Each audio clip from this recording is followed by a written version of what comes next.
They should be nervous. If your clients aren't nervous, then you're not going to make a difference in their life. It's like I will go to karaoke and I will laugh my butt off when you sing, but I have such a terrible voice. I will not expose anybody to it ever. I will not sing karaoke because I like you and everybody listening way too much. I wish that people would know that women are usually not doing it for somebody else, but doing it for themselves. That it's a moment in time where women can really take a minute and let go and appreciate their bodies and their self and all that we've been through because you're going to go through things in life, whether it's illness or relationship struggles or fertility issues or even just becoming a mother or changes in your body. Women go through so many different changes in their body. So to take a moment in time and just appreciate your body and, decorate it by dressing up and enjoying who you are, even if it's only for a few hours, it's not a space that we normally live in. Yeah, I always say that boudoir photography is about the experience. The photographs are just the souvenir. Right. So it's like, are you exuding that confidence that day? And when you look at the pictures, can you look back and go, oh, I felt really good that day. That woman lived. She's still here somewhere. We lose ourselves very quickly as women, like I said, after we have kids or life changes and whatnot, we tend to lose ourselves. So it's nice to recognize somebody and go, oh, okay, she's still in there. I see her. I think that one of my gifts that I have is that I can just make people feel comfortable by being silly and being honest and being raw and really relating to them. And it's part of why I put so much out on social media because they do feel like they know me before they even come in. I mean, I have shown pictures of myself, boudoir pictures of myself. I have shown lots of vulnerable pictures through my surgeries. So, because I can put forth that vulnerability, they can come in and be vulnerable as well. Usually what I have them do first is I'll have them lay out their outfits that they brought.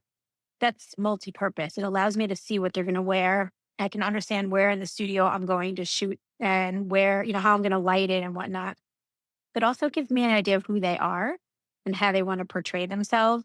And the makeup artist and the hairdresser are usually in on that conversation also. So we can come to an agreement, all three of us or four of us, how we want to portray her, how we want her to look, how she wants to be seen. So usually we start with that. And then what I'll do is I usually start photographing them in either the most covered up outfit or their least favorite outfit because the pictures are always better as the session goes on. So I usually save her favorite outfit for last. This way I know those pictures are going to rock no matter what. I'm the posing boss. So basically what I say to them is, look, the best pictures don't come from the women that we perceive as the most gorgeous or the tallest or the thinnest or the blondest or whatever it is that we perceive. The best pictures come if you just listen to me and do what I tell you to do. As weird as it might feel, as much as it might be uncomfortable, just do what I tell you to do and you're going to look fabulous. And that's it. That's the only trick. And usually, you know what?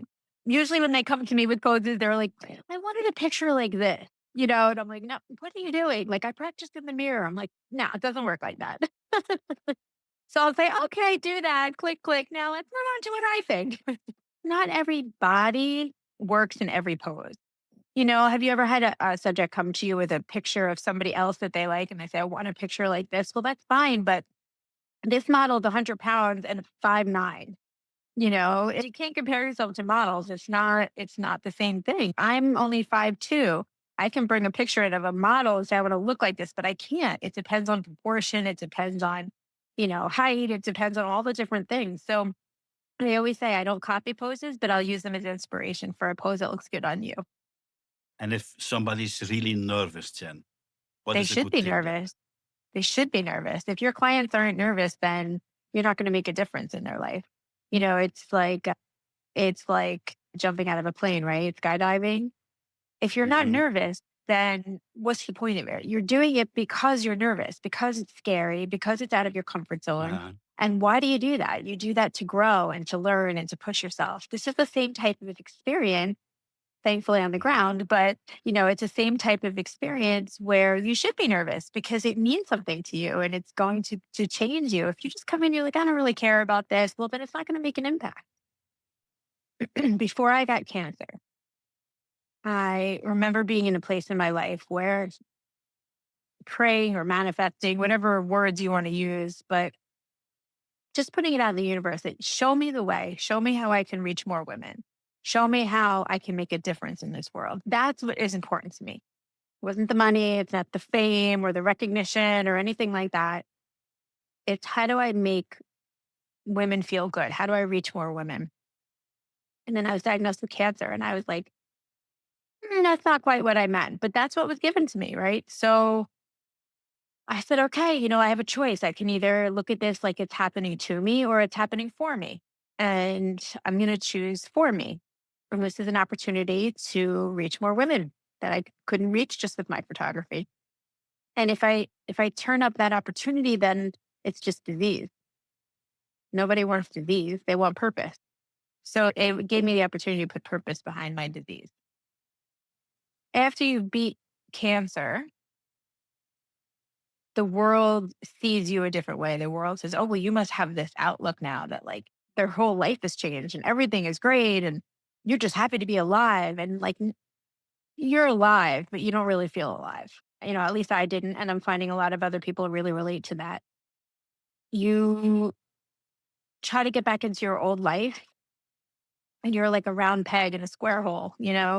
Everybody treats you like you should just be the same, but you're not the same person. You're just not. How could you be? For better or for worse. I found that I was very depressed after my treatment, very depressed. I had, for the first time in my life, suicidal thoughts. It took me a long time. And I think sometimes I'm still working on it 7 years later. Listen, I am a big believer in running towards the pain. The only way great change happens is through love or pain.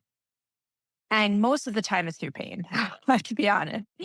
So you can run from pain. You can curl up in a ball. Like I made a decision, right? I wasn't going to curl up in a ball with my cancer.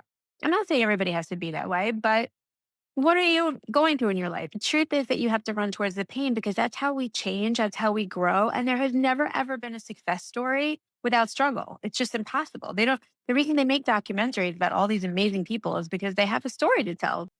Oh, I don't do karaoke. That's a hard rule for me. Hard rule.